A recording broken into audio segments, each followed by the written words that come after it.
Dieu est entré dans cette sphère de l'humanité dans la personne de son Fils, comme représentant un tout nouvel ordre, un nouvel ordre d'êtres humains. Par l'union vitale avec Christ, une nouvelle race surgit, un nouvel ordre, un nouveau genre d'humanité s'accroît secrètement et avance jusqu'à ce jour dont l'apôtre parle, quand aura lieu la manifestation des fils de Dieu. Alors la malédiction sera enlevée, et même la création sera délivrée de l'esclavage, de la corruption, pour avoir part à la liberté glorieuse des enfants de Dieu. Je pense qu'il y a 2 ou 3 aspects particuliers de Christ comme Fils de l'homme.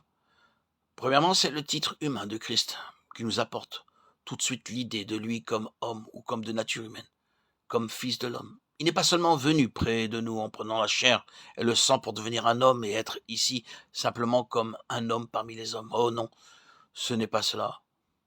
Il est vrai qu'il est homme, il est vrai qu'il est devenu participant de la chair et du sang. Mais il y a une différence immense et infinie.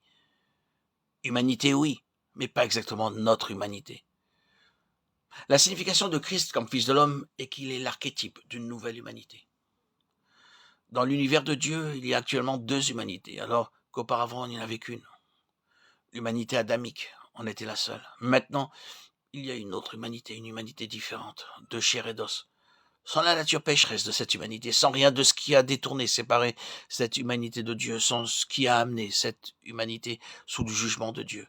Une humanité que Dieu, dans sa perfection et sa sainteté infinie, peut regarder avec plaisir et une complète satisfaction.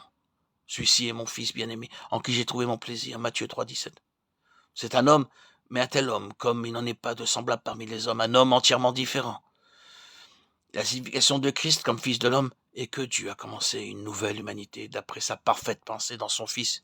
Il a l'archétype de cette nouvelle humanité à laquelle Dieu va conformer une race, semblable à l'image de son Fils. Romains 8, 29.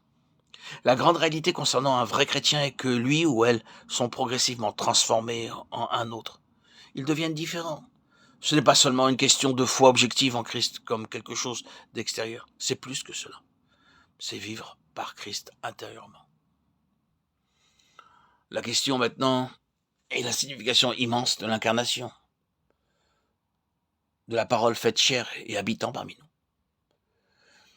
La signification énorme de Christ comme Fils de l'homme, comme constituant parmi les hommes un nouveau type d'être, une nouvelle classe et forme d'humanité. Il n'y a aucun espoir pour la création en dehors de ce type nouveau, de ce nouvel ordre. Si les hommes voyaient cela, tous les problèmes de ce temps ne seraient-ils pas résolus? De quoi parle-t-il? Quelle est aujourd'hui la grande phrase la plus courante sur les lèvres des hommes? N'est-ce pas un nouvel ordre mondial? Mais ils sont aveugles. Ils parlent dans l'obscurité, ils cherchent en tâtonnant, ils ne voient pas.